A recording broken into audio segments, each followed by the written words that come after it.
We got to New Orleans easily enough, outside of various spots of traffic. The city is really beautiful, and poking around online, I found us a place. The Palace d'Armes, a nice little courtyard hotel in the French quarter of the city. I wasn't really sure what that all meant, but it was there. Dad crashed out almost immediately, which, after being the only driver in the car the whole way, I totally got. I'd spent the time cooped up in the car and wanted to stretch my legs. With not a whole lot of planning, I ended up over on Bourbon Street. The feeling here was different, even on just a personal level.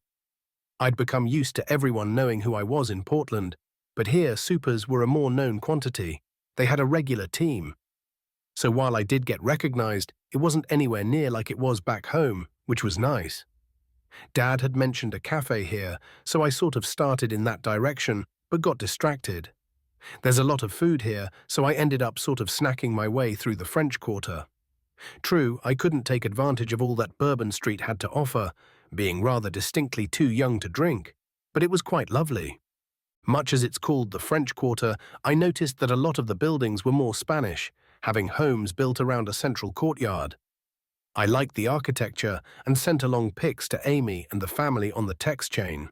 Mum kicked up a slight fuss at me, wandering around New Orleans by myself, to which Mackenzie asked the question about what Dad was going to do if it was something I couldn't handle.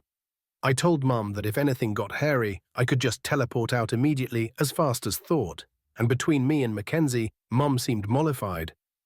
On with the tour. I did finally make it to that cafe Dad had been raving about.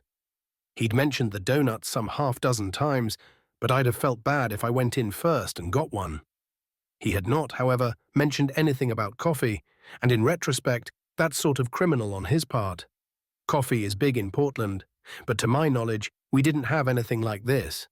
Not that our coffee is bad or anything, but it's, regular coffee.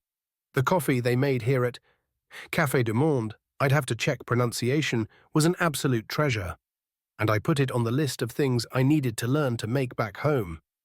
It wasn't tourist season at this point, and a warm Tuesday afternoon in late October, so getting a quick minute here or there to talk with cooks wasn't terribly difficult. I got some helpful pointers, and every one of them seemed to be very insistent that I need to be aggressive with seasoning. This afternoon would get interrupted pretty hard as I was sitting at an outdoor table, reading on my tablet, and having coffee, when I heard a voice growl out, "No!" People started to scream as I looked up to see a growing in height and size, clothing tearing, hulking into a behemoth. "You won't take me in." His accent was really deep, and it took me a moment to register, but register it I did. "What? I'm not shit." Reeva ported before he punched through the table and chair I'd been resting comfortably in. I was to his back. "I'm not a..." He wasn't listening, flinging the broken table at me before turning to charge. Fuck. My coffee was still in my hand, still holding it and the tablet when I changed locations. Thank God, tablets get pricey. "Not fighting you."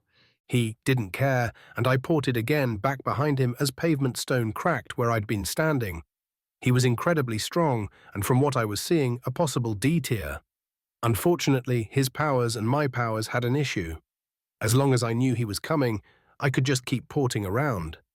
The other side of it wasn't great, though. I had no idea what this guy's limit was, and it might not be packed, but there were still a lot of people here. I sighed. I wasn't getting out of this, and ported again as he charged through where I was, porting onto a balcony for distance. I downed the rest of my coffee as the guy down below bellowed, "Get back here and fight me." I laid down my tablet on the balcony. Time for some testing. I ported back to him. "Hey, roid rage." Why do I say things? I succeeded in kicking him in the head in air, and he fell back a step, from surprise at the hit and nothing else. Great, strength and toughness to back it up, but if he went back at all from that, it wasn't true invulnerability. I'd felt the give in the kick, he had been hit, and it stung him. That was just all it did. I ported again and continued getting hits in where I could, keeping him contained by porting all around him. With the agility boost, sync, and teleport, I could stay out of his way and get small hits in. He kept leaving his left side open. Mackenzie had a similar issue in her fighting, tending to favor swings and kicks on the right in her case. I focused, catching him multiple times in the same spot. It wouldn't hurt him, but it was having an impact and making him even angrier, and I could start to see a slight weakness on his left side. Enraged, though, he brought both arms up. An opening. One last teleport, and I unleashed the black tendrils the moment I was ported, wrapping both hands. Being so strength-focused, he ripped forward as hard as he could, and instead of fighting the pull, I instead pulled with both arms and flattened my body out to propel myself faster. I felt the impact as my feet connected with the base of his skull, and he went down in a heap. He wouldn't stay down, so while I had him, I let the tendrils out, tying hands and feet together behind his back. People cheered and clapped. Most had the sense to run off, but some few had whipped out cameras to watch the fight. He struggled, but now the tendrils' leverage was on him. He wouldn't be able to break them, and his own strength was cut down by the position. Certain in my hold, I looked around. Hey, could someone call the cops? My hands are full. The cops did arrive, along with a tall man with dark skin, who bowed with over-exaggerated grace as he came, his voice and accent both deep. I see we decided to have some fun our first time in Nolans, no? I was just trying to get some coffee, man. I was tired. Maintaining the hold on the tendrils did start to drain, and when his rage form had dissipated, I'd had to retighten the binding. The man laughed deeply and stood up. It's fine, bon temps. I'm Binder, and I'll take it from here, child. As Binder enacted his powers, brilliant colored runes appeared, seizing around him. Marcus, you know this guy? He shook his head. No, sir. This one's new to my city, but we get a lot of his type. Supers who are trying to dodge the law and get themselves out on the Gulf. You've done good here. You in the city long? I released my tendrils as Binder brought the super to his feet. Not really. Dad wanted to stop here to see the cafe. He nodded, still smiling. Well, when we're done here, let me show you the city, as thanks for this. I nodded, got my things and paid for another coffee, this one to go. I left a tip and feeling a bit guilty, money to replace the table and chair. Binder was good to his word, and after he'd processed King, really, he called himself King. He stopped by our hotel and took us out on the town. Dad was a bit worried about the fight, but Binder explained that I'd handled it like a pro. In Portland, the Hey A had cussed me out for acting, but in New Orleans the vibe was very different. Binder had given me the accolades for the capture and seemed more at ease with me having done underaged hero work. A sort of rolling, it's all good share sentiment. For the first time, it really occurred to me that the individual conditions of supers was very different depending on where they were. It also turned out that they also varied by tier.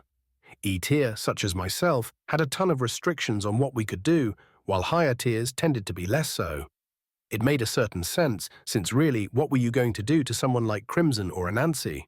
Pushing them only turned them into an issue you couldn't handle anyway. Binder was D-tier. His ability was able to capture multiple opponents at once, even strong ones like, I'm not calling him King. Roid Rage it is. Roid Rage, that guy was E-tier.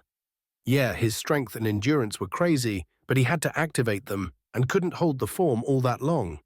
In form, he was D-tier. But again, limiters brought the ability back down.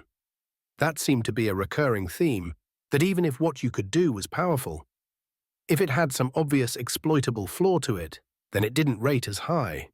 This meant that the true D-tier powers were ones that didn't have some drastic, massive drawback to them.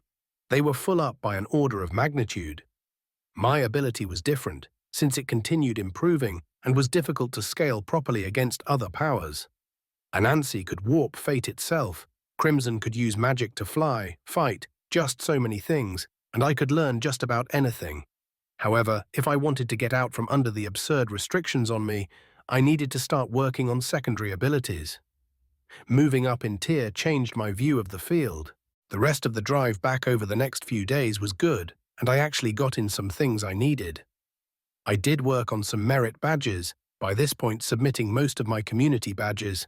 I already have the service time, so it was mostly done there. Physical ones like athletics and personal fitness, I'll just casually run a triathlon. And I caught up with Mr. Bethel. He was getting ready to head out on his regular hunting trip, which could help me snag at least half a dozen badges on the back of that.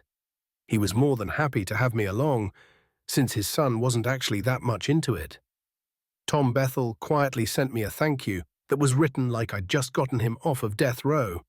Portland Hey A did contact me about the Battle of Café du Monde, and yeah, got chewed out again.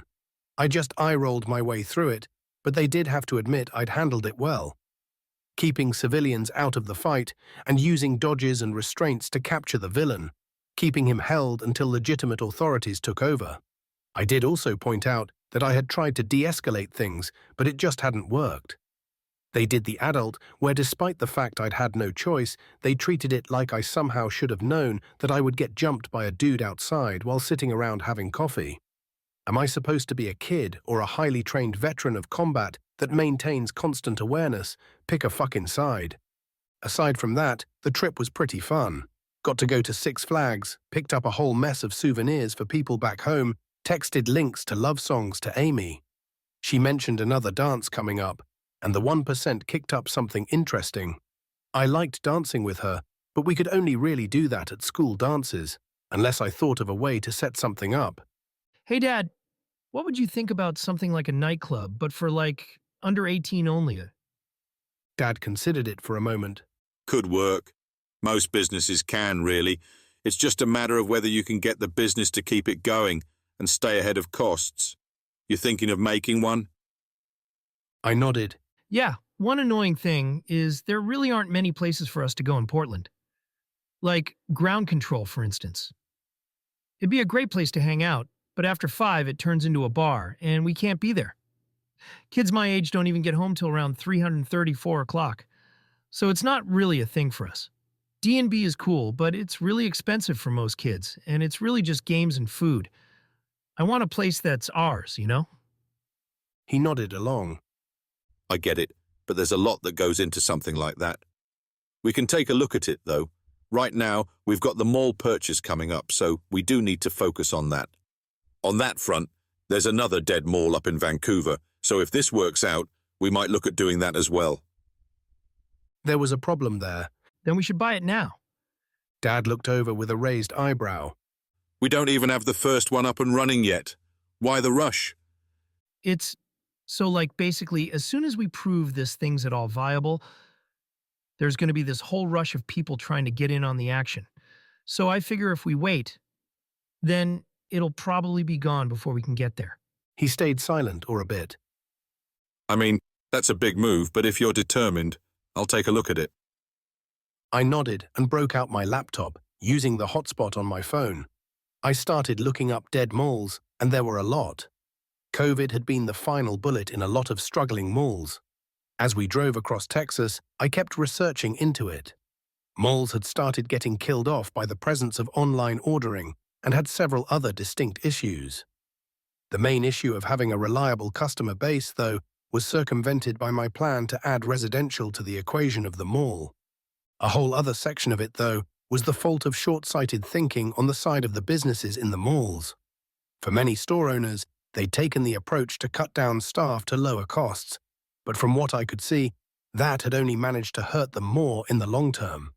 Customers had trouble getting questions answered because there was never anyone around to answer them, and the remaining employees were too tired from the extra work heaped on them to hold up proper customer service. So people had turned to Amazon, while the stores tried to make all of their own online stores, but that again only undercut their own physical businesses. As well, with a lack of employees came a rise in shoplifting. I mean, it made perfect sense. Fewer people working meant less security too. Shoplifters tended to hold off if they were being spoken to by employees, since that could get them caught. That obstacle removed. It was just the natural thing. The other side of it was that the general poverty situation had also contributed highly to a rise in theft. People were desperate and push anyone into a desperate situation, and it's bound to lead to worse actions. That had been proved with the Walmart self-checkouts. Sure, most people would generally pay for their goods, but if you're on shakier financial ground, you don't get as many options to be the paragon of morals and ethics. At a certain point, survival trumps rules, whether you were stealing food to have it to eat, or a PS5 so you could sell it to make rent. Without creating paying jobs, alleviating homelessness would be an issue. Sure, homelessness had a direct endpoint. Everyone has a home and are thus not homeless. Mission accomplished. Not really, because there were a ton of limiters. Anna sent me a link to a TED Talk on the subject of motivation. Apparently, it had been redone on YouTube by a group called RS Animate, and to summarize, people had 3 needs for motivation. Autonomy, the ability to feel like they were making the choices in their life, that their life was their own. Self-mastery, the feeling of getting better at whatever you're doing. To know that you're progressing. Purpose, a reason beyond the work itself, so a single dad working a drudge job could put forth that he was doing it for his children. A person working as a teacher was sculpting young minds, or a stockbroker who was working to afford a better life. I thought on it for a bit, and the underpinnings of it were important. If I couldn't provide these things, it would be far more difficult, if not impossible, to fix the damage. Another section of the video had mentioned that money was only a motivator, insofar as that you made enough that it wasn't an obstacle. I couldn't just provide housing.